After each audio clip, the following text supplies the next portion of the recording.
Guatemala, tierra de árboles y de la economía más grande de Centroamérica. Rodeada de más de 35 volcanes que derriten los corazones de los 16 millones de guatemaltecos, quienes transmiten calor humano y un servicio al cliente excepcional a más de 3 millones de turistas que nos visitan anualmente. AmCham Guatemala es la cámara binacional más grande del país, con casi 500 empresas socias, representando el 4% de las empresas establecidas en el país, que generan alrededor del 20% de Producto Interno Bruto. En AmCham nos dedicamos a la promoción de los negocios entre Guatemala, Estados Unidos y el mundo. Somos una organización líder, proactiva y capaz de tener un impacto positivo de largo plazo en nuestros asociados, la sociedad civil y el gobierno. Promovemos el comercio y la atracción de inversión extranjera directa a través de los diferentes servicios que brindamos a nuestras empresas socias. Elaboramos información oportuna para la toma de decisiones comerciales efectivas.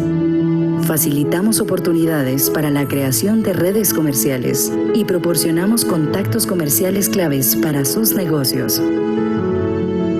Promovemos la productividad a través del programa de capacitación anual que realizamos dentro de nuestras reuniones de comités y a través de los más de 100 eventos que realizamos anualmente. En AmCham, trabajamos para que nuestros socios tengan las mejores oportunidades y se beneficien de las ventajas del networking del más alto nivel. Somos parte de la federación empresarial más grande del planeta y estamos enlazados con 24 cámaras de comercio americanas en toda América Latina, el Caribe y con 178 AmChams del mundo. Por esto y mucho más, somos la Cámara de Comercio Guatemalteco-Americana.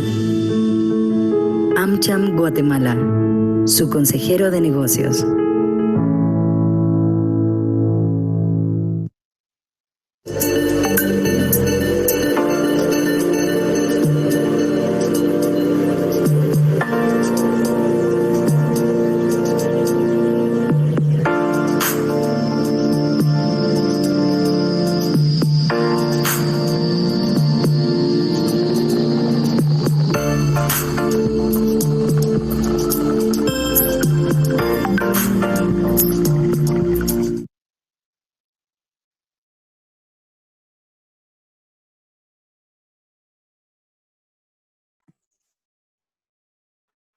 Muy buenas tardes a todos.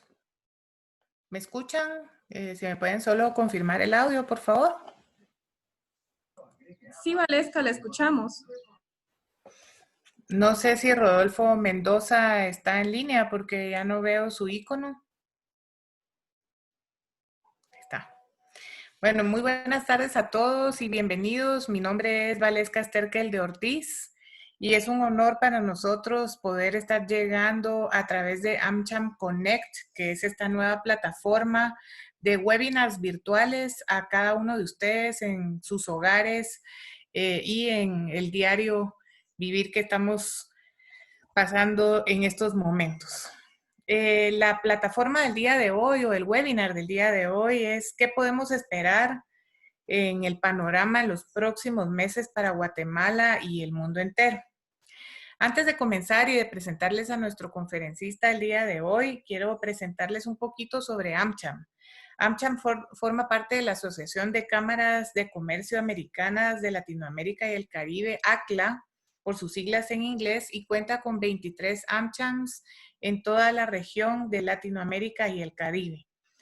Estamos viviendo esta crisis mundial y hoy es muy importante esta red de AmChams en el mundo a través también del US Chamber of Commerce que está en Washington. Las próximas semanas hemos visto ya por las declaraciones que ha dado el presidente de la República que serán más difíciles, no solo por lo que pueda suceder, sino por la incertidumbre de ver qué va a pasar con el tema económico.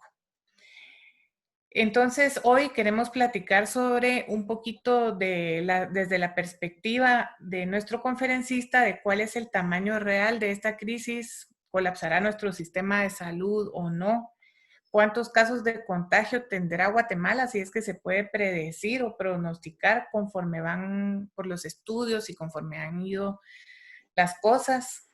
La salud o la economía. Realmente el presidente ayer mencionaba cuánto tiempo tenían en gabinete ellos y están haciendo una labor titánica en poder prevenir y sostener todo el tema de salud y también económico. Pero ¿qué otras medidas deberían de aprobarse? ¿Cómo podemos flexibilizarnos o endurecernos más? Escuchamos opiniones diferentes sobre los empresarios también, sobre las personas individuales y sobre cómo debemos de afrontar esta crisis. Pensamos que el día a día nos va enseñando un poquito más de cada una de las cosas que tenemos que aprender en la misma. Quiero agradecer también, antes de presentar a Rodolfo, a nuestro grupo de Leadership Circle, que son nuestros patrocinadores que nos acompañan durante todo el año.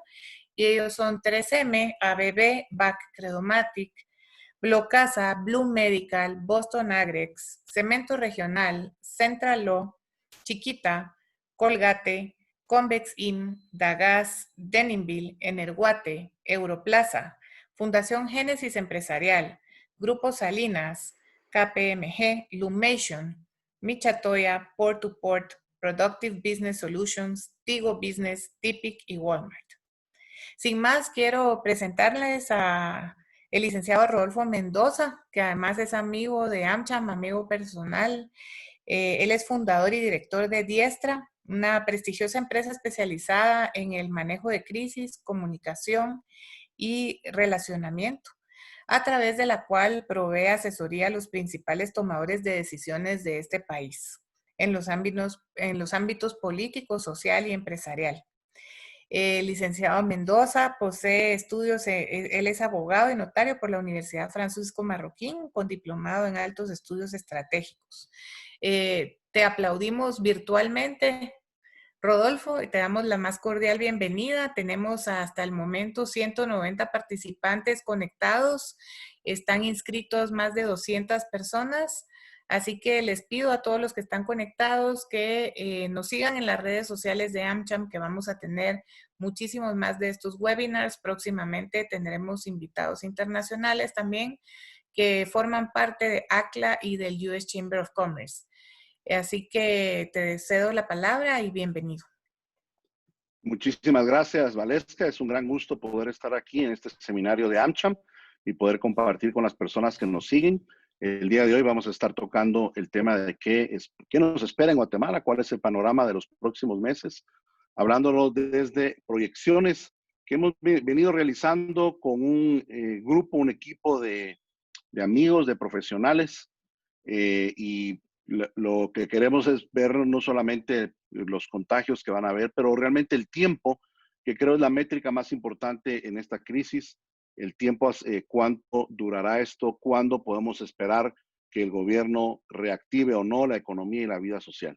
Así que he preparado aquí una presentación, la cual espero que puedan estar viendo en sus pantallas en este momento. ¿Qué nos espera? Es el panorama de los próximos meses para Guatemala.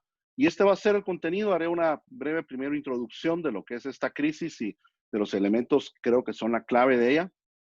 Luego veremos a qué ritmo creemos que van a crecer los contagios en Guatemala.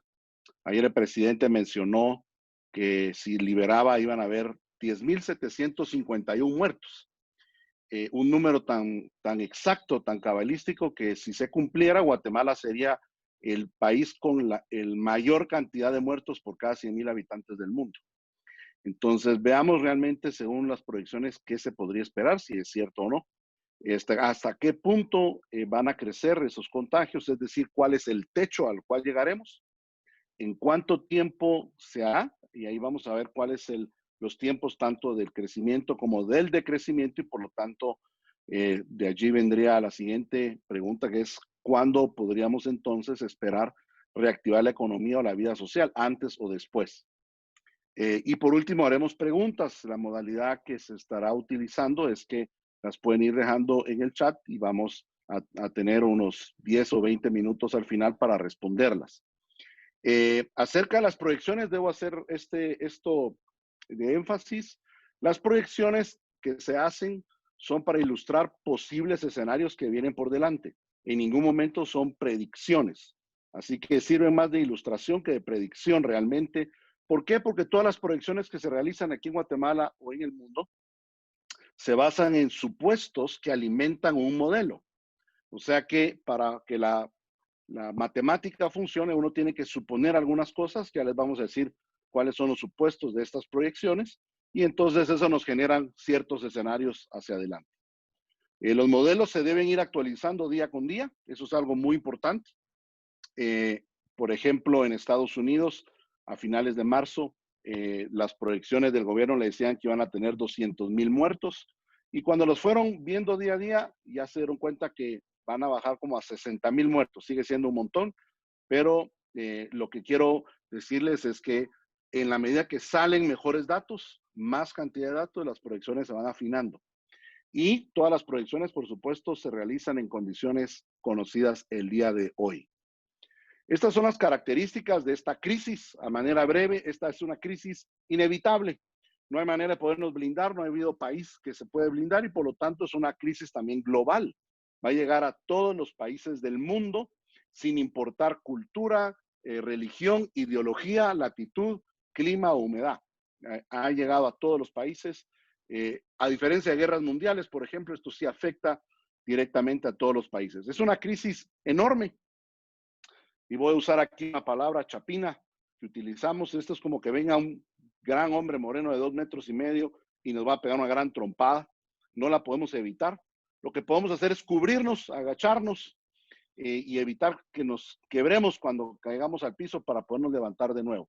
Pero es grande, tiene proporciones gigantes, tanto a nivel de vidas humanas como económicas. Y lo otro importante es que es una crisis temporal, no va a durar para siempre, va a terminar primero Dios este año. Igualmente, las decisiones que deben tomarse en esta crisis deben tener algunas características, deben tener un sentido humano. Debemos buscar tener las menores pérdidas de vidas, de empleos y de medios de producción en todo. Por lo tanto, deben ser integrales. No creo que haya que escoger entre salud o economía. Debemos resolver tomando cada área en nuestra consideración, pero también considerar que estas decisiones afectan la parte social. Deben ser decisiones masivas o valientes, en el sentido que esta es la crisis más grande que nuestra generación ha enfrentado globalmente hablando, y nuestras decisiones deben ser de esa magnitud. No nos podemos quedar pequeños o nos vamos a quedar quebrados. Y deben ser oportunas, deben ser tomados en el momento importante o en el momento decisivo. Ya vamos a ver por qué más adelante. Esto es nuestro FODA de país ante la crisis, muy brevemente. Nuestra mayor fortaleza como país entrando a esta crisis es que tenemos una de las macroeconomías más fuertes de la región, con capacidad de endeudamiento público y altas reservas internacionales, y está basada en alimentos. Y eso es algo importante porque es uno de los sectores que supuestamente tendrán menos problemática en la crisis. La gran debilidad es que tenemos el sistema de salud más débil de toda Latinoamérica. De 178 países ranqueados a nivel mundial, Guatemala es de los 10 peores en el sistema de salud, y de los 208 ranqueados en economías, de los 30 mejores en términos de endeudamiento público. O sea que nuestras fortalezas y debilidades son muy evidentes ante la crisis. La oportunidad, por supuesto, es que la crisis sí genera unas puertas para poder cambiar cosas de fondo, estructurales, como lo que es la inversión social en salud y en educación, cambiar el régimen laboral, por ejemplo, la inversión en infraestructura, etcétera, etcétera, etcétera. Son oportunidades de cosas al momento que reactivemos la economía que habían estado detenidas por mucho tiempo. Y la gran amenaza, hay que decirlo abiertamente, es que una crisis mal manejada ha llevado históricamente a levantamientos sociales, revoluciones y guerras. Y por eso es que hay que manejarla muy bien. Y lo otro es, si cedemos todo el control al Estado, pues vamos a tener un crecimiento del control del Estado hacia adelante. Los elementos claves a considerar en las proyecciones, estas son cosas importantes al momento de proyectarlas. El primero es, el principal problema de esta enfermedad no es el índice de fatalidad. Ustedes han oído que hay enfermedades con mayor índice de fatalidad y es cierto. El mayor problema es el acelerado factor de contagio. los países que han dejado más libremente operar el virus. Esto se ha duplicado en 3 días o 5 días, la cantidad de contagios es aceleradísimo. Entonces llega un momento que el sistema de salud colapsa. Eso ha hecho que ningún gobernante hasta este momento ha sido capaz de administrar ese acelerado factor de contagio. Todos en algún momento han tenido que doblegarse ante él. Esto es bien importante por lo que hemos medido en decisiones que se tomaron en Wuhan, China, en Italia y en España. Las decisiones de gobierno toman al menos 12 días para que comiencen a reflejarse en las estadísticas y 25 días por lo menos, en el caso de Italia está tomando de 30 a 35 días para que esas decisiones cumplan su cometido. Y con esto quiero decirle de que no se pueden tomar decisiones viendo los registros de casos de hoy, porque entonces tendrían efecto hasta dentro de 25 días. Debemos tomar decisiones basado en las proyecciones a futuro. El mayor desafío de la crisis, por lo tanto, es el tiempo en la toma de decisiones, y la gran ventaja de Guatemala frente a otros países es que iniciamos después que ellos, por lo que hemos tenido más tiempo para ver lo que está sucediendo y la ventaja de estudiar a otros países, que es lo que ellos han hecho. Y usted lo que va a ver aquí es que de los escenarios que voy a presentar, lo que estoy realmente haciendo es estudiando lo que otros países han hecho y proyectando qué pasaría si Guatemala siguiera cada uno de esos escenarios. Así que vamos a responder la primera pregunta: ¿a qué ritmo creemos que Guatemala va a crecer? Y esto es lo que hemos tenido en los últimos días de crecimiento. Esa es nuestra gráfica. Si usted puede ver, ahí seleccioné algunos trechos importantes donde nuestro factor de crecimiento ha sido 1.10, 1.09 o 1.10.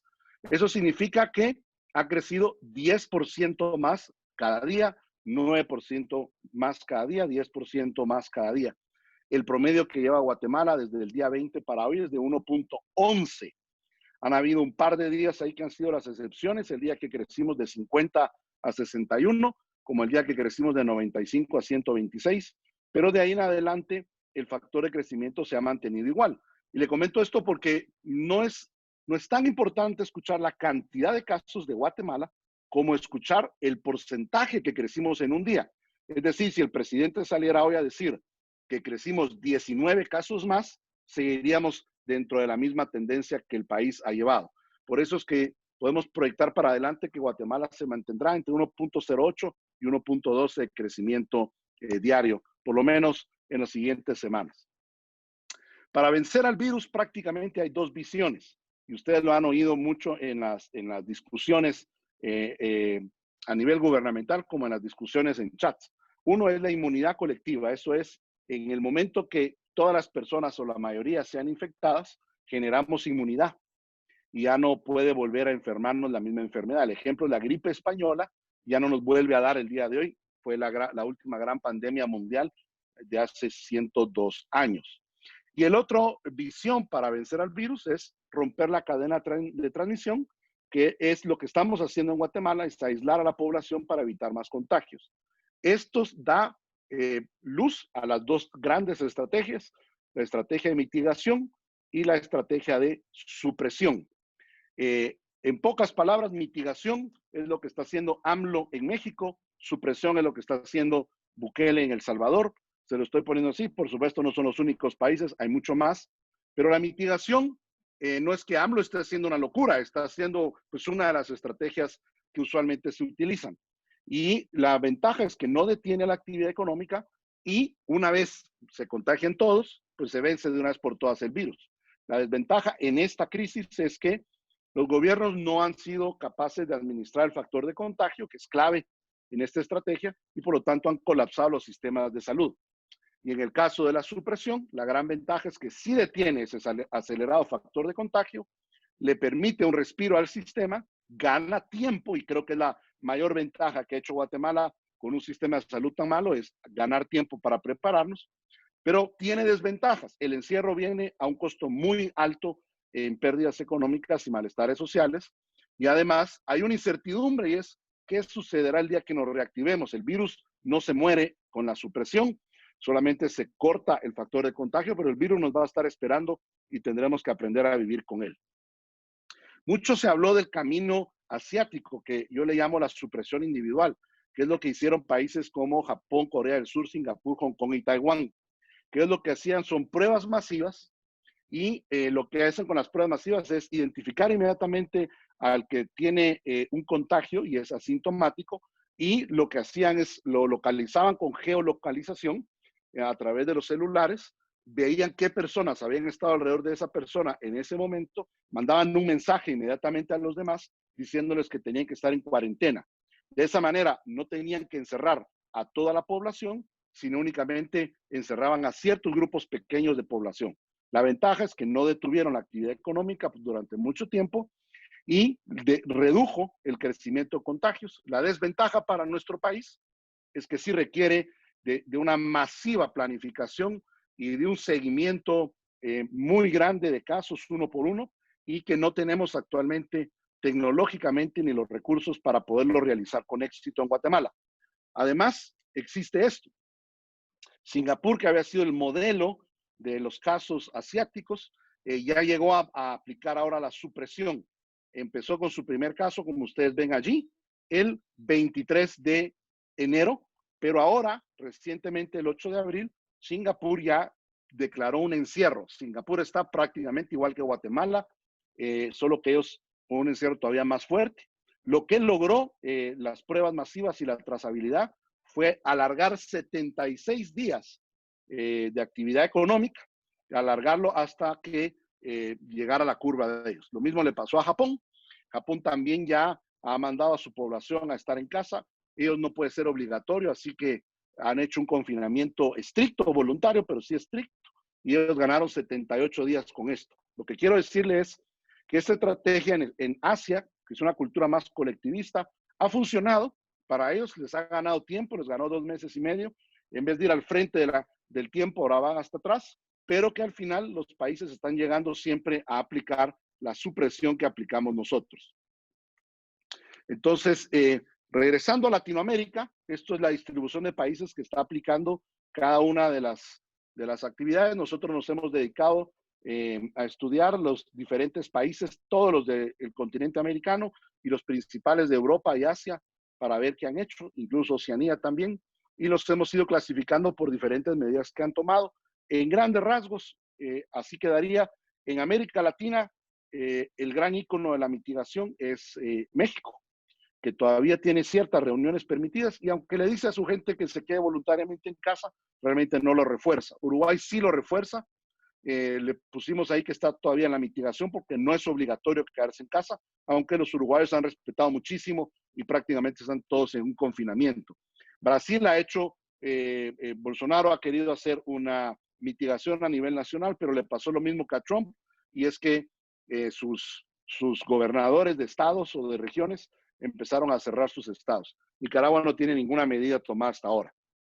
Y luego en toque de queda, ahí hay varios países, Puerto Rico, ahí está también Ecuador, Perú, Guatemala, Dominicana, Chile y recientemente Costa Rica. Ellos no le llaman toque de queda, pero están de 7 de la noche a 5 de la tarde, pero 7 de la noche a 5 de la mañana sin poder circular. Recientemente entraron allí. Y luego la supresión total, hay varios países más que la aplican: Honduras, Venezuela, Argentina, Paraguay, Colombia, El Salvador, Bolivia, Panamá y Cuba. Estos son los resultados de América Latina en una sola gráfica, y quiero que ustedes vean que aquí hay prácticamente 2 tipos de países: las curvas que se dispararon hasta arriba, que ustedes pueden ver allí, y los países de abajo, donde entre los que está Guatemala, y nos pusimos a preguntar cuál era el denominador común de esto, porque unos países van hasta arriba y unos hasta abajo, y esto es lo que descubrimos. Los países de Latinoamérica que tomaron medidas gubernamentales después de los 12 días, estas son sus gráficas hasta el día de hoy. Todos son gráficas altas. En cambio, los países de Latinoamérica que tomaron medidas en los primeros 12 días, estos son sus resultados. Todos van bajo. Tengo las 2 gráficas aquí a la misma escala para hacer la comparación lo mejor posible, pero la razón es muy lógica.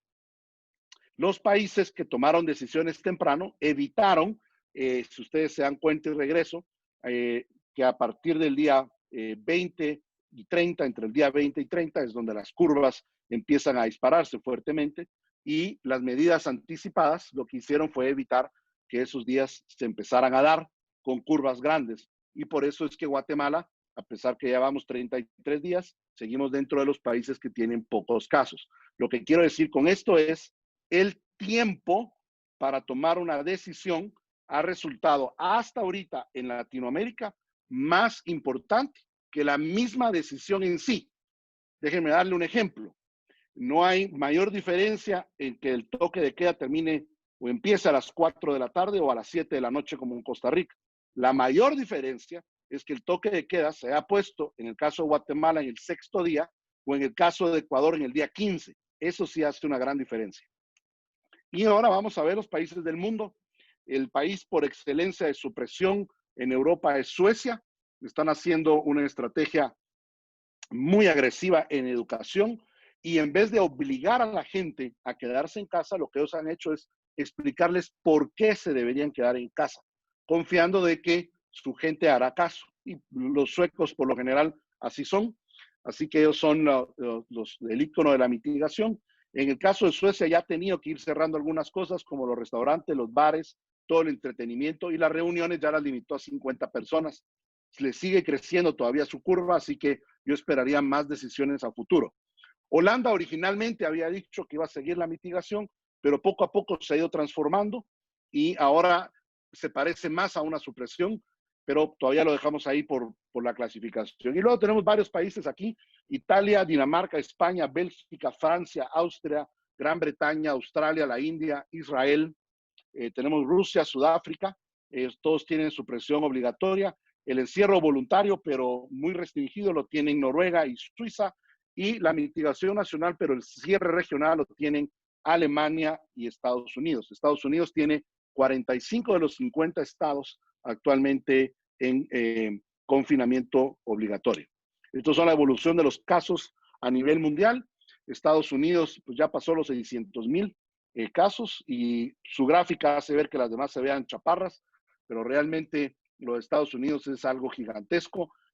Podría estar llegando a más de 1 millón de casos, 1,5 millones incluso calculan, y calculan 60,000 muertes, que es la misma cantidad de muertes que se tuvo para la guerra de Vietnam. Lo que hicimos fue separar aquí los países de Europa una vez más, en qué momento tomaron la decisión. Aquí están los países que implementaron las medidas temprano en sus respectivos países: Bélgica, Holanda, Austria, Dinamarca y Noruega. Y aquí vemos los países que tomaron las medidas también más tarde: España, Italia, Francia, Alemania, Inglaterra, Suiza, que usted la ve un poco más baja, pero Suiza es el país con mayor cantidad de casos por cada 100,000 habitantes.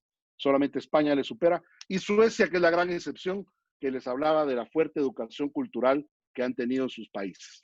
Entonces, esto es lo que me lleva a mí a pensar, es que Guatemala, viviendo o teniendo una supresión parcial, como es el toque de queda, y teniendo un factor de crecimiento de 1.10 hasta ahora, creería que eso seguirá en esa medida por las siguientes semanas hasta que lleguemos a nuestro techo. Así que aquí viene la segunda pregunta: ¿cuál es nuestro techo? La primera pregunta fue ¿cuál es la inclinación de la curva? Y la segunda es ¿cuál es el tope de la curva? Y para eso vamos a ir a cuántos casos por cada 100,000 habitantes tenemos. Ustedes ven allí, Guatemala es uno de los países ahorita de Latinoamérica y del mundo con menor cantidad de casos por cada 100,000 habitantes. He de decir también que Guatemala es uno de los países con menor cantidad de pruebas y diagnósticos por cada 100,000 habitantes. Eso también es importante notar porque seguramente cuando se empiecen a hacer más pruebas en Guatemala, la cantidad de casos subirá inevitablemente, pero tenderá después a regularizarse como pasó con otros países. Lo cierto es que al no tener muchas pruebas, sí nos complica más la lectura o la proyección de lo que se viene hacia adelante. Y estos son los países del mundo. ¿Cómo van por cada 100,000 habitantes? Esto es, entiendo, hasta anteayer no tiene los resultados todavía del día, hasta el día de hoy metidos. España ya casi está llegando a las 400 personas por cada 100,000 habitantes. Lo que quiero remarcar aquí son varias cosas. Uno, no hay ningún país que ha llegado a tener 500 personas por cada 100,000 habitantes contagiadas. Quiere decir, no hay ningún país con el 0.5% de contagiados en el mundo. Quiere decir que si Guatemala fuera el primero en llegar a 500 por cada 100,000 habitantes, tendríamos 80,000 contagios como el tope superior, máximo. No veo más contagios de esos por nada del mundo. No creo que Guatemala vaya a ser el peor del mundo si estamos ahorita en las mejores condiciones en el mundo. Sí creo que va a crecer, pero no creo que va a crecer a estos niveles.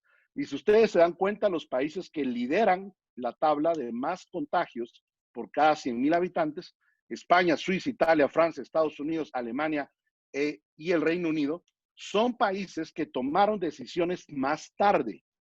Entonces, yo descartaría esos ejemplos como ejemplos a seguir por Guatemala. Yo no creo que Guatemala vaya a llegar a las alturas de Italia, de Suiza o de España, ni tampoco de Estados Unidos ni de Reino Unido. ¿Por qué? Porque Guatemala se anticipó en sus medidas. Es más, Guatemala parece que hasta se pasó de la mano anticipándose en la medida, pero por eso mismo, si las medidas continúan, jamás llegaremos a este nivel. El nivel más crítico que veo que Guatemala pudiera llegar es al nivel de Austria. Austria tiene 160 infectados cada 100,000 habitantes y Austria además ya aplanó su curva, ya viene en descenso totalmente. Entonces, lo que nosotros hicimos para poder proyectar cuál es el techo, pusimos rangos de cuántos habitantes, casos por cada 100,000 habitantes, pusimos un país de referencia que, pues conforme pasen los días, tal vez va a haber que ir cambiando en la escala porque van algunos subiendo, pero lo que quiero es ilustrarle realmente qué podría pasar en Guatemala. Si Guatemala tuviera 350 casos cada 100,000 habitantes, que es más o menos lo que tiene España, llegaríamos a 59,500. Yo descarto eso porque Guatemala tomó decisiones antes que España. Suiza son 300 casos cada 100,000 habitantes, llegaríamos a 51,000 contagios. En el caso de 250 casos cada 100,000 habitantes, llegaríamos a 42,500. Y en el caso de 200 casos cada 100,000, llegaríamos a 34,000 contagios. Todos esos los descarto, son países que tomaron decisiones muy tarde.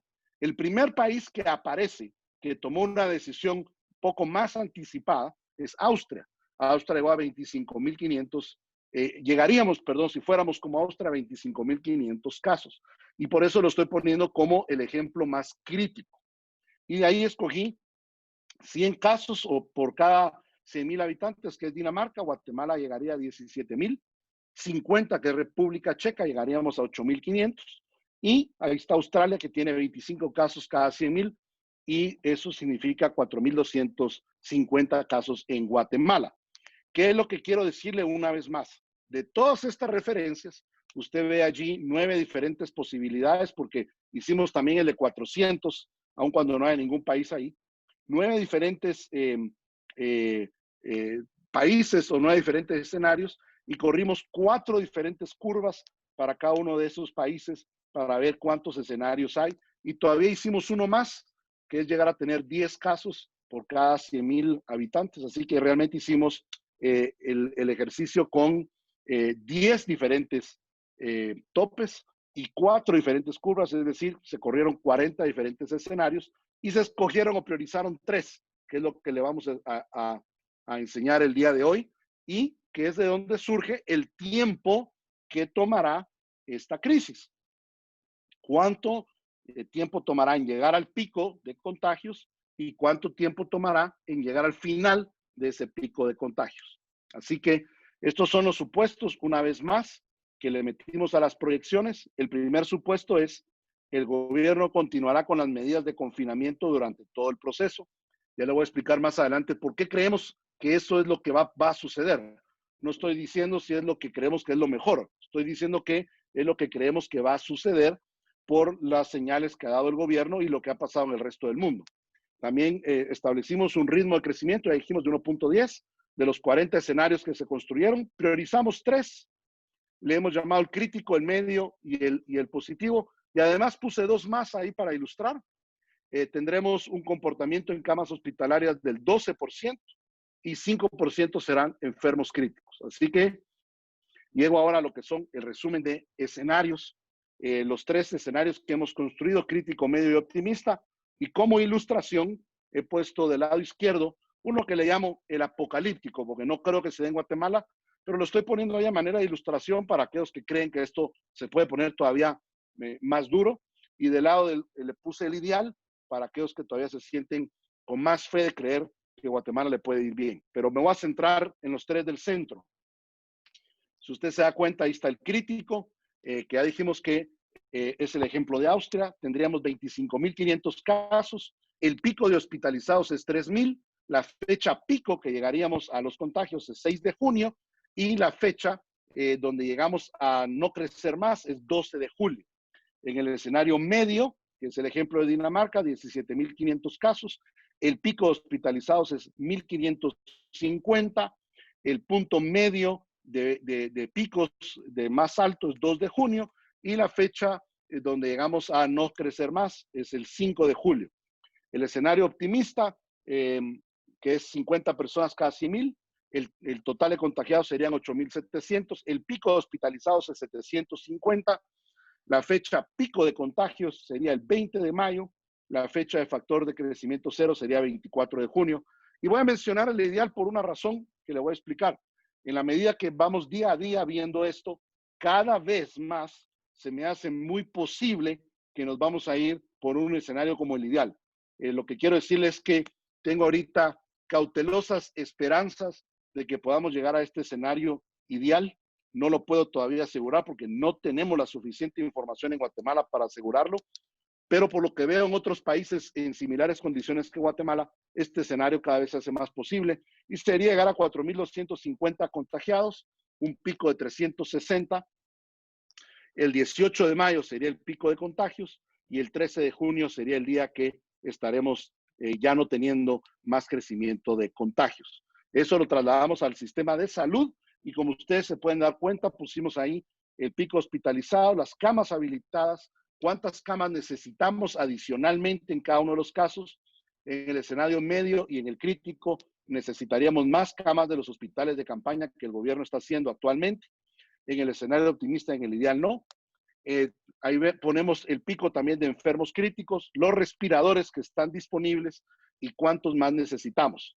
El gobierno ha dicho que esta semana le iban a presentar respiradores hechos en Guatemala para poder cubrir esta necesidad. Así que primero Dios, el gobierno se esté preparando para el caso crítico. Estas son mis observaciones rápidamente de los casos. Todos los escenarios considerados posibles de la crisis. La crisis aún sigue pareciendo grande, pero quiero decirle que aún en el escenario crítico, la crisis actualmente aparenta ser manejable. Y eso es muy grande, no es caótica. Pasar de una crisis manejable a una caótica es una gran diferencia para un país. Es grande, sigue siendo un gigante, nos sigue pegando, nos deja moretones, nos deja raspones, pero no nos deja tirados en el suelo. Nos podemos volver a levantar. Por esa razón es que el gobierno ha dicho que es importante mantener las condiciones actuales de confinamiento, sin las cuales los escenarios, por supuesto, cambiarían drásticamente. En los escenarios considerados, el pico de contagios se espera entre la tercera semana de mayo y la primera de junio. Y se espera que a mediados de junio o julio, la curva de contagios activos llega a su punto más bajo. Nuestro sistema de salud, en las condiciones actuales que ha hablado el gobierno, se ve ya rebasado en la mayoría de escenarios. Por lo tanto, si vamos a escenarios como el medio o vamos a escenarios como el crítico, necesitaríamos estar utilizando hospitales de campaña, hospitales, perdón, de la red nacional, que es lo que el presidente ha dicho que no quiere utilizar. Y por último, voy a abordar esto, cómo reactivar la economía de Guatemala. Y quiero llegar a cuándo realmente pudiéramos esperar a reactivar la economía de Guatemala. Y voy a partir de la base que el presidente de la República mantendrá el toque de queda. ¿Por qué? Porque creo que fue muy claro ayer que esa era su intención. Fue muy claro él cuando salió en la cadena nacional y fue muy claro el vicepresidente también cuando salió en la entrevista en el periódico de Prensa Libre diciendo que esperaría que por junio lo estaría haciendo. Pero lo que voy a hacer aquí es ver a otros países cómo lo han hecho ellos y qué pasaría si Guatemala sigue ese modelo. Este es lo que pasó en Wuhan, China. Y voy a explicarle las líneas que usted está viendo allí. La línea morada, la de hasta arriba, es la total de casos. Esa línea es la que tiende a aplanarse, si usted la ve ahí hasta el final, porque Cuando ya no hay más casos, la línea pues se queda hasta arriba plana. Luego, la línea naranja son los contagiados activos. Quiere decir los que al mismo tiempo tienen un contagio. Esa gráfica va subiendo en la medida que más personas nuevas contagiadas aparecen y empieza a bajar en la medida que se empieza a recuperar los enfermos. La línea verde es la línea de las personas recuperadas, ¿sí? Por eso usted se da cuenta que es proporcional la subida de la línea verde de recuperados a la línea naranja, que es la de activos. Lo que hice ahí es poner las fechas que sucedieron. Ahí vamos a ir viendo primero el número 1. El 22 de enero fue el encierro en Wuhan, China. Después, como segundo punto, del 14 al 18 de febrero llegaron a su pico de activos. Luego, el 2 de marzo llegaron a tener crecimiento cero. Luego, el 22 de marzo, 9 semanas después de haber iniciado el encierro, fue su apertura gradual. Les dejaron empezar a salir a la calle y tener algunos comercios pequeños. Y por último, el 8 de abril se abrió la ciudad para poder salir y entrar de ella. En total, 11 semanas que la ciudad estuvo cercada. Eso es, si ustedes se dan cuenta, China primero bajó la línea naranja, la llevó hasta llevarlas a cero o a poquísimos casos, antes de comenzar a abrir su ciudad. Ese es el caso chino. En el caso austriaco, que es el otro país que ya comenzó a abrir, Austria es uno de los 6 países que ya su curva naranja ya va para abajo. Los otros son China, Corea, Alemania, Austria, también Taiwán, y se me pasa uno más. Uruguay está por entrar en esa lista de países. Entonces, ¿qué hizo Austria? Vean, el 16 de marzo fue su encierro. Su pico de activos, ahí lo marco en el círculo rojo, el número 2, fue del 1 al 4 de abril. Ahí fue donde más picos, más personas contagiadas tuvieron. Y si usted se da cuenta, Austria no ha llegado a tener cero de crecimiento.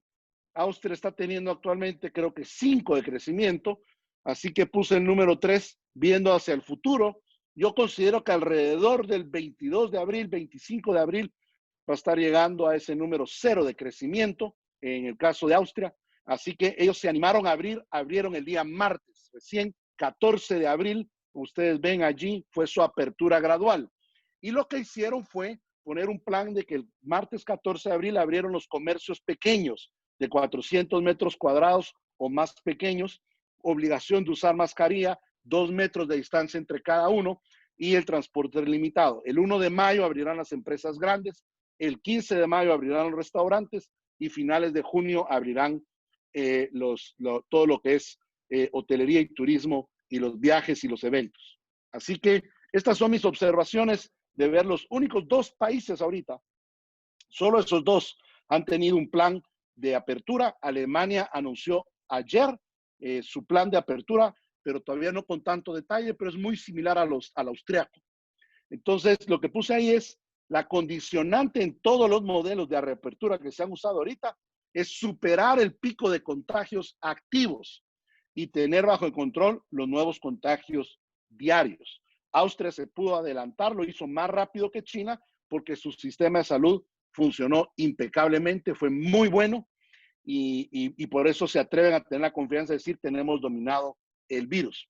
O sea, Austria está abriendo prácticamente 4 semanas antes de lo que hubieran abierto los chinos.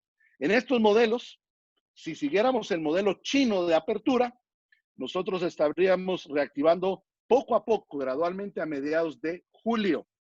Si seguimos el modelo austriaco, que es el que creo que debemos de imitar, deberíamos estar teniendo actividades a inicios de junio, en el mejor de los casos 1 de junio, en las condiciones que el día de hoy conocemos.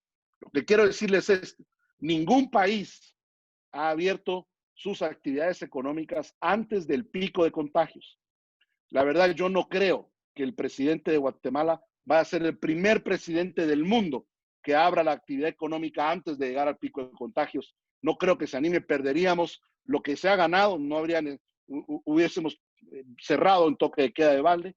Y lo otro es que perderíamos también la ventaja de ir al frente. Esa es mi opinión. Creo por eso que el presidente lo mantendrá cerrado. No quiero decir con eso que es la decisión que yo favorezco, porque entiendo que tiene un costo altísimo en la economía, pero es la que considero, en mi opinión, el día de hoy, que el presidente hará en Guatemala. Este sería el caso de Guatemala. Así vamos en esa misma gráfica. El 16 de marzo fue el encierro. Estoy considerando aquí un escenario optimista del 20 de mayo para el pico de activos. Guatemala se encerró muy anticipadamente y por eso vamos a pasar varias semanas así.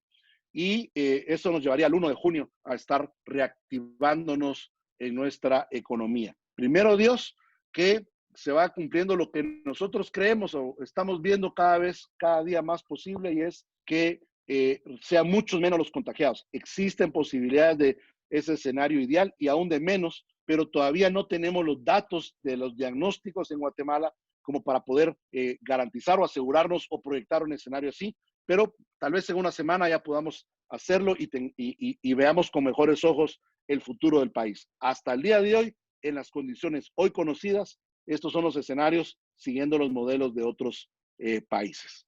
Así que estas son mis observaciones. La reactivación económica y social se debe dar de una manera gradual y de manera controlada para evitar un repunte o un efecto boomerang. No se abre todo de una vez, en otras palabras.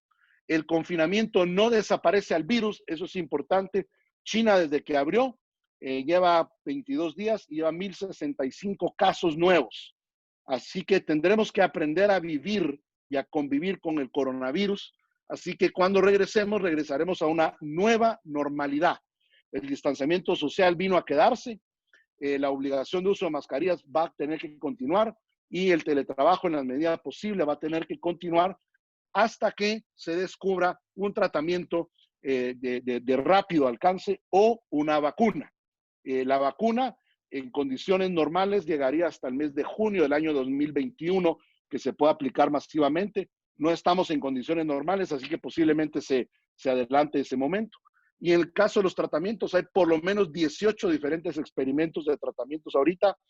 El 33% de doctores está aplicando, según una encuesta que hizo OMS recientemente, 33% de médicos está aplicando el tratamiento, la hidrocloriquina. Ese es el famoso tratamiento que Trump puso en un tuit hace como 3 semanas y con diferente calidad de resultados y de efectos secundarios, pero todavía no ha sido aprobado como medicamento. Pero es interesante que cada vez más se acerca la llegada de un medicamento que va a poder funcionar, que nos daría esperanzas de que no tengamos que volver a pasar por esto una segunda vez. Y algo importantísimo es que sí tenemos que garantizar el acceso universal a pruebas, implementar logística de rastreo de nexo epidemiológico y el aislamiento de personas con riesgo de contacto. Tenía una pregunta más, no sé si tienen 5 minutos más. Esto es algo que hemos hablado con varios economistas en el país, y es qué medidas económicas deberían aplicarse, porque el principio aquí es muy sencillo. Si el Estado te encierra, el Estado debería garantizar los empleos y debería guardar o resguardar el capital de las empresas. Ese ha sido el principio que ha tenido éxito en pandemias de la historia, y por eso las medidas económicas deberían de ir hacia el resguardo del empleo. Lo primero que tendríamos que hacer, no voy a llegar a todas las diapositivas por la hora, pero lo que deberíamos de hacer, número 1, es con lo que ya está aprobado, deberíamos desviar lo más posible el gasto hasta el sistema de salud que hay para poder realmente fortalecerlo. Deberíamos transparentar toda la aplicación de las medidas que ya se están haciendo. Apenas el presidente firmó hoy las leyes para aprobarlas, para sancionarlas, así que va tarde, pienso yo. Eso creo que estas semanas en abril van a ser de mucha atención, porque las medidas debieron haber llegado antes para no tener que sufrir la tensión de estas 2 semanas. Y luego debería utilizarse el mecanismo del ICS para el pago a trabajadores afectados, no hacerlo a través del Ministerio del Trabajo, porque el ICS tiene las bases de datos y los mecanismos, y los créditos a MIPYMES deberían de ser lo más laxos posibles, aún con periodos de gracia. Y otras medidas que varios economistas han hablado es subir todavía una segunda fase de ayudas, cubrir a los empleados que ya han sido despedidos con una medida de un seguro de despidos, pagar el salario de todos los trabajadores que están en Guatemala a través siempre del IX, ampliar la cantidad de familias que tienen un beneficio económico actualmente, hacer algún tipo de grabación fiscal, por ejemplo, eliminar el ISO de manera que era un impuesto temporal y flexibilizar el pago de esos impuestos y las exenciones a otros como por ejemplo el del turismo, la devolución de un crédito fiscal y ampliar plazos para reembolsos de créditos, extensión de hipotecas o renegociación de préstamos. Eso de una manera muy rápida, medidas que se podrían estar aplicando. El principio es, tenemos el 2.5% de medidas aprobadas en base al Producto Interno Bruto. Los economistas creen que podríamos añadir por lo menos otro 4% de ese Producto Interno Bruto. Así que por la hora me quedo aquí. Les agradezco mucho su participación y vamos a estar tomando unos 15 minutos de preguntas y respuestas. Dice Joel Fuentes aquí entre las preguntas, ¿será que en los días en que hay mayor crecimiento de casos es cuando vienen deportados de Estados Unidos? Sí, creo que una medida que deberían de estarse aplicando es mandarlos a una cuarentena obligatoria a cada uno de ellos e incluso pedirle a Estados Unidos que ellos mismos los tengan en cuarentena antes de enviarlos, ¿verdad? Creo que eso es importante. Alguien decía por aquí, los suecos son gente educada y entienden a la primera. Aquí en Guatemala la gente es necia y no ha entendido la necesidad de quedarse en casa. Comenta Ingrid Ramos, es correcto. El ejemplo es los 2 fugados del día de hoy del Parque de la Industria. Un espectador anónimo dice, no es el toque de queda un arma de 2 filos porque aglomera a la gente en las horas que sí pueden salir de su casa. Por ejemplo, en los supermercados, bancos, etcétera, hay más densidad de personas. Sí, es correcto. Por eso es que otros países como Costa Rica lo inicia a las 7, Panamá lo inicia a las 9, Miami lo inicia a las 11.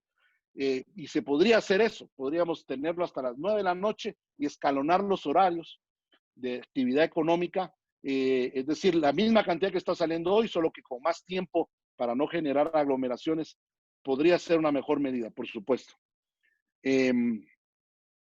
Juan Carlos Beltranena pregunta, buenas noches, ¿es factible que se den nuevas olas de contagios y qué medidas debería de volver a tomar? Creo que respondí eso como parte de la presentación. Sí, es factible, por supuesto, que haya nuevas olas. China ya lleva 1,065 casos en 22 días. El virus no se va con el toque de queda, pero sí nos aprende o nos enseña, mejor dicho, a convivir más con él. Vamos a tener que regresar a una nueva normalidad donde el distanciamiento social va a ser la regla hasta que tengamos la vacuna que nos permita ya regresar a una plena normalidad. Joel Fuentes dice, entiendo que España ha iniciado a abrir la economía de forma parcial. Sí, España ha anunciado y creo que esta semana empezó con unas breves actividades, pero no ha anunciado plenamente su plan de reapertura. Todavía hace falta tener plan completo. Roger Sandoval pregunta, ¿cuál sería el impacto en el PIB de Guatemala? Por las cifras que publicaron ayer del Banco Mundial y del FMI, calculan menos 1.5 o menos 2 sobre el PIB. En Guatemala sería la primera vez que tuviéramos una recesión en más de 35 años.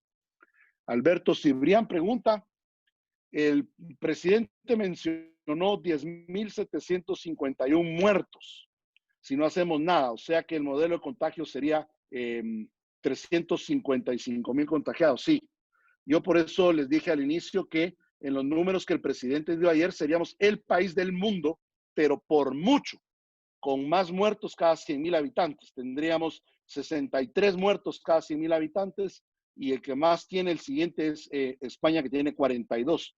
Por eso llama la atención, obviamente, el número de dónde lo sacó y que sea tan exacto, tan cabalístico, que no lo haya redondeado. Gerson Salguero pregunta, ¿es recomendable agendar un evento social a finales de julio? ¿Usted cree que podría realizarse? No, yo creo que no. Yo no lo haría, tal vez por prudencia, porque los eventos sociales son lo último que se abren. Si siguiéramos el ejemplo de Austria, estaríamos abriéndolos casi que a mediados de agosto aproximadamente. Cintia Sequeira pregunta, las recomendaciones para las pequeñas y medianas empresas para aguantar las crisis. Entendemos entonces que el confinamiento se daría aproximadamente hasta julio. ¿Cómo aguantan estas empresas? Sí, yo haría planes en el mejor de los casos para el 1 de junio, en el peor de los casos para el 15 de julio. Digamos, ahorita yo creo que va a ser más hacia el 1 de junio, pero definitivamente necesitamos las medidas económicas y por eso es que se están habilitando préstamos para pequeñas y medianas empresas. Es la única manera y creería que esos préstamos deberían poder ser habilitados a través de todos los bancos del sistema con condiciones muy laxas, 6 meses del periodo de gracia, una tasa de interés bajísima para poderla pagar. Creo que esa es la única manera de que el Estado se comprometa a través de su propio endeudamiento público a dar esas facilidades a las empresas, pagar el salario de aquellos trabajadores que estén inscritos en el Seguro Social y así proteger el capital de las empresas y no quebrarlas, porque vamos a necesitar a las empresas si queremos reconstruir el país. Un espectador anónimo pregunta, ¿es un suicidio económico si se tiene intención de aperturar en junio, como por ejemplo los centros comerciales? Lamentablemente, si no hay ayudas económicas, es correcto, y por eso creo que lo que debería hacer el Estado es aumentar las medidas económicas que se están aplicando. Esa sería la única manera de poder aguantar. De otra manera, no creo que lleguemos a aguantar hasta allí. AmCham pregunta aquí, ¿cuándo puede incrementar la aceleración de contagios la recepción de deportados en Estados Unidos? ¿Puede llegar a 10 en los próximos 45 días? Sí puede, creo que es más que todo el manejo de ellos. El Estado el gobierno debería confinarlos obligadamente 14 días hasta asegurarnos de que no estén contagiados. Alberto Cibrián pregunta, ¿cuál es la estimación del factor actual de contagio del coronavirus en Guatemala? Desde el día 10 para hoy, el promedio es 1.11. César Vélez, si las ventas se van a contraer el 60% y la recuperación de créditos a clientes solo va a dar recuperación entre un 50-60%, pero ya tenemos facturado el 100% de las ventas de febrero y mediados de marzo, perdemos ese IVA. Creo que esa es una de las cosas que hace falta. Costa Rica, por ejemplo, flexibilizó el cobro del impuesto de ventas y dejó eso en manos de cada uno de los empresarios o de las personas para que tuvieran más liquidez, y creo que es algo que se debe hacer también aquí. Espectador anónimo dice, ¿no cree que la gente se va a levantar en contra de las medidas actuales para manifestar la apertura del país si se prolonga mucho tiempo? Sí, sí lo creo. Esa es una amenaza, es un riesgo que pudiera haber, y por eso creo que el gobierno debería poder implementar una nueva fase de medidas y rápido, hacerlo de manera transparente y muy efectiva, porque esa sí es una gran amenaza que podemos tener si no actuamos de manera rápida. Abner Ralak pregunta si sigue siendo una buena estrategia la restricción de movilización entre departamentos. Sí es una buena estrategia, sobre todo si pudiéramos regionalizar la apertura económica. O sea, si hubiese regiones donde no hay contagios, pudiéramos liberar allí y aislar esas regiones o aislar las regiones contagiadas e ir aperturando también gradualmente de acuerdo a regiones. Josafat pregunta, ¿cuándo es el estimado de las instituciones educativas vuelvan a actividades presenciales en el modelo Wuhan y en el modelo austriaco? Alrededor de agosto en el modelo, bueno, Austria va a abrir antes, pero si siguiéramos eso sería alrededor de agosto, a inicios uno y a finales el otro. Marlene Guzmán, buenas noches. ¿Cree que el presidente pueda o tenga el tiempo necesario para reajustar su plan de acción para que no caiga nuestra economía y no se vean afectadas las familias de los demás bajos recursos? Espero que sí. Creo que el presidente ha estado haciendo un trabajo que denota ser lo mejor intencionado posible. Por supuesto que podría mejorar. Una crisis jamás será perfecta su administración, pero creo que con buena asesoría creo que sí lo pudiera hacer. Su proyección para apertura de fronteras y viajes comerciales y de negocios. La línea aérea europea dijo que van a abrir en junio. Las líneas aéreas americanas harán sus primeros viajes en mayo, pero realmente van a estar activándose entre junio o julio. Yo creía que Guatemala lo estaría haciendo a través de julio si siguiéramos la apertura del 1 de junio. Carlos Roca, las medidas que se han tomado hoy por nuestro gobierno estarían entre las correctas para tener una recuperación de la economía a corto plazo. Son correctas, pero todavía son pocas. Yo ampliaría un poco más las medidas. Esa sería mi recomendación. Rodrigo Ortiz dice, ¿por qué no hay ayudas económicas a los que están en medio, es decir, clases medias? Porque han sido limitadas actualmente las ayudas. Por ejemplo, Dinamarca, que confinó a su población 4 semanas, pagó el 75% del salario de todos los trabajadores, con la única condición que las empresas no los pudieran despedir en un tiempo. Víctor Alfaro pregunta, ¿está creando el Estado alguna ley para proteger a las medianas y microempresas? No, actualmente faltan varias leyes por conocerse, por supuesto, pero no hay alguna todavía en curso. Luis Antonio Lara Rodas dice, buenas noches, ¿cuáles serían las repercusiones económicas de los préstamos adquiridos por el gobierno central? El que tiene mayor repercusión ahorita es el que la banca central tiene que imprimir dinero. La repercusión es que se le va a inyectar efectivo a circulación, aunque sea gradual, va a ser más quetzales y van a venir menos dólares de los migrantes. O sea que va a empezar el tipo de cambio a subir poco a poco, lo que va a obligar inmediatamente a inyectar dólares, a comprar el efectivo en quetzales e inyectar dólares a la economía para volver a regular el tipo de cambio. Eso es más o menos lo que se espera hacia adelante. Voy a tomar por la hora, que ya vamos a llegar a las 7 de la noche y es lo que AmCham me ha pedido que terminemos. Voy a tomar un par de preguntas más. Dice Cristina Barbier, buenas noches, licenciado Mendoza, muchas gracias por tan amplia presentación. Mi pregunta es, ¿por qué el presidente no quisiera utilizar el apoyo a los hospitales de la red nacional?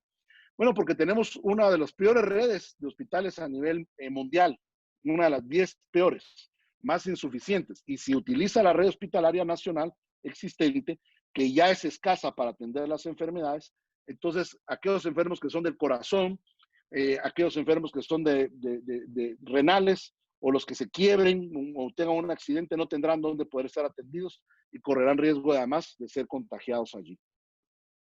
Y Oscar Sequeira pregunta, ¿por qué se supone un pico de contagios de 60,000? Eso es menos del 1%. ¿Por qué no se puede contagiar el 10%? Bueno, porque ningún país lo ha hecho ahorita, en todo el mundo. El país que más contagios lleva es 400 contagios, se está llegando a España. O sea que ni siquiera ha habido uno de ni siquiera el 0,5%. Entonces no creo que Guatemala tenga el 10% de contagiados, cuando ni los países más caóticos en esto han llegado al 0,5%. Esa es la razón de la suposición, ¿verdad? Por supuesto, porque las medidas de confinamiento también restringen que el virus se contagie más. El contagio se reduce por 2 razones. Uno es la cantidad de personas que un contagiado tiene contacto y 2, la probabilidad de contagio que se tenga. Entonces, el confinamiento hace que eso se reduzca y simplemente en condiciones actuales sería imposible que el 1% de la población, menos el 10%, pudiera ser contagiado. Quiero entonces cerrar aquí por la hora en respeto a nuestros anfitriones de AmCham y ceder aquí la palabra a quien corresponda. Por favor, no sé si Valesca o alguien de AmCham estará tomando aquí la palabra. Muchísimas gracias por su atención. Muchísimas gracias, Rodolfo. La verdad es de que excelente presentación. A las personas que han seguido preguntando, vamos a hacerle llegar las preguntas a Rodolfo para que nos haga favor de responderlas y nosotros, como tenemos el registro de ustedes, vamos a hacerles llegar las respuestas. Te agradezco, Rodolfo. Gracias también a todos los participantes. Llegamos a 280 casi participantes. Gracias a los miembros de Junta Directiva que están conectados. Te mandan saludos también, Rodolfo. Algunos hicieron por ahí algunas preguntas. Así que, bueno, como dice Rodolfo, el coronavirus está aquí para quedarse. Y lo que nosotros tenemos que aprender es el antes y el después. ¿Cómo va a ser el después de toda esta crisis? ¿Cómo vamos a innovar, hacer las cosas diferentes? ¿Qué leyes debemos de impulsar? cómo debemos ahora actuar de aquí en adelante para poder hacer crecer a nuestras empresas. Yo les pido, por favor, que nos sigan en las redes sociales, en Twitter, en Instagram, en Facebook. Vamos a tener una serie de seminarios. Ya el presidente Trump publicó Open America Again, creo que se llama, el día de hoy. Y entonces, por lo mismo, vamos a permanecer sintonizados, hacer diferentes actividades. Vamos a probablemente tener a Rodolfo nuevamente con nosotros porque esto va evolucionando, va cambiando día a día. Y bueno, hoy estamos experimentando 235 participantes de una manera virtual que pues nos hemos forzados a hacer esta maravillosa plataforma que se llama AmCham Connect. Esperen más cosas en el futuro. Muchísimas gracias y stay tuned. Hasta luego a todos.